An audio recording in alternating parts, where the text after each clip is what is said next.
we are all present. Never before have I had to sentence a 16-year-old. Certainly for something someone did when they were 14 years of age. Those who appear regularly in front of me have often heard me lament about the difficulty in sending a young person to prison.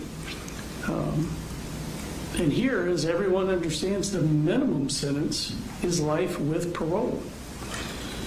Now, the appellate courts have said that children are constitutionally different from adults for purposes of sentencing. That stems from an understanding that juveniles aren't fully formed cognitively. Hallmark features of a juvenile include immaturity, impulsivity, recklessness, and a failure to appreciate risk and consequences. And because of these factors, the Supreme Court says that the Eighth Amendment prohibits the death penalty for juveniles. The Supreme Court also disfavors life without parole for juveniles, declaring it to be a constitutionally forbidden, disproportionate sentence in all but the rarest of cases. Life without parole is thus authorized only for youthful crimes reflecting permanent incorrigibility. Life without parole is barred for crimes that are born out of a transient immaturity of youth. Now, I recognize that with your guilty plea, you've assumed responsibility for your crimes. You have made a lengthy and public trial unnecessary. I also recognize that you were failed by each of your parents. You were failed by your extended family. To a certain extent, you've been failed by a society that can't stop propagating this misguided value in online cultures and social media, rather than making genuine interpersonal connections and relationships. But that failure does not absolve you from who you chose to idolize, worship, and become. 4 lives were stolen, 2 of them really just beginning, and it wasn't done out of fear or anger. You weren't being bullied at Apalachee. It wasn't done out of hatred. You didn't even know anyone at that school. It was done for the infamy of it. Now, your childhood instability and neglect would explain or mitigate finding yourself in one of those problematic places that Dr. Richards testified about. But planning, fantasizing about, visualizing, and executing a school shooting don't put you in a problematic place. It puts you in an unredeemable moral wasteland. Your crimes do reflect permanent incorrigibility, and I will sentence you to life without parole for each of the malice murders that you committed. You understood the horror of what you were going to do. You studied the trials of those other shooters. You even critiqued the victim statements given in those cases, and yet you did this anyway. You wrote, "I want to make history. I want people to remember the pain I caused." And there you succeeded.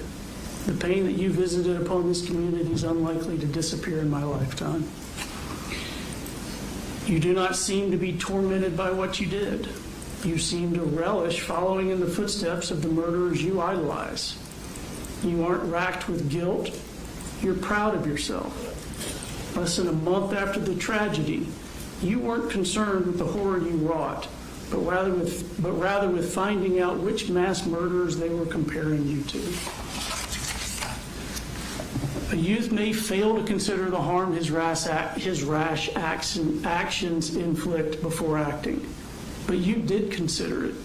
You studied that pain when you researched the trials of your profane idols. You contemplated that pain over and over.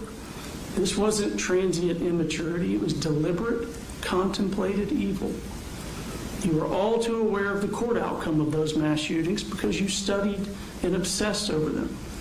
You know that the Aurora Theater shooter received life without parole. Nicholas Cruz received life without parole. Ethan Crumley, a juvenile, received life without parole. Yet you were not dissuaded. Your plan was not hastily hatched. It was a slow boil simmering more than a year's time.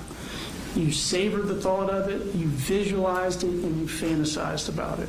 You broke it down step by step in visualizing what you were going to do. The thought of mimicking these other mass murders is what brought you joy. Now, for the rest of us, there is no joy here today. There's only a measure of closure. The slain will not return to life, the injured will not forget their wounds, and a 16-year-old boy will live and die in prison. You have certain post-plea appellate rights I need to inform you of. You have a right to file a notice for a discretionary appeal within 30 days of today's date. You can have a lawyer represent you for that, but you are not entitled to court-appointed counsel. You have a right to file a motion to withdraw this guilty plea because it's less than 30 days before the term of court ends. You have to file that within 30 days of today's date. That would be to correct a manifest injustice. You do have a right to a court-appointed attorney for that post-plea appellate right. If you need a court-appointed attorney, you need to promptly apply for one so that one can be appointed to meet that 30-day deadline. You also have a right to file a petition for habeas corpus to challenge any legal errors in the proceeding, any violations of your constitutional rights. That is a civil proceeding for which you do not have the right to court-appointed counsel. Each of the malice murders will be life without parole, concurrent to one another.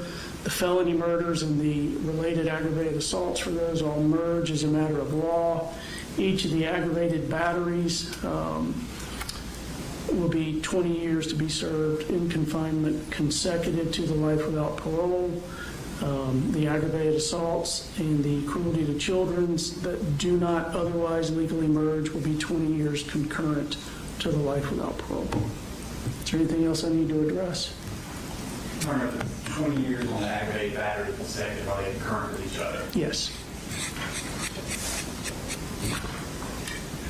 All right.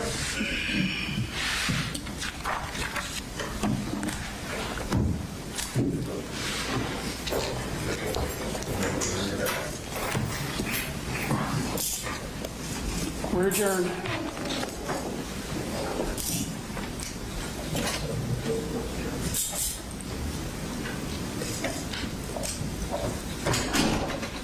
With him off the bench, that camera needs to be off.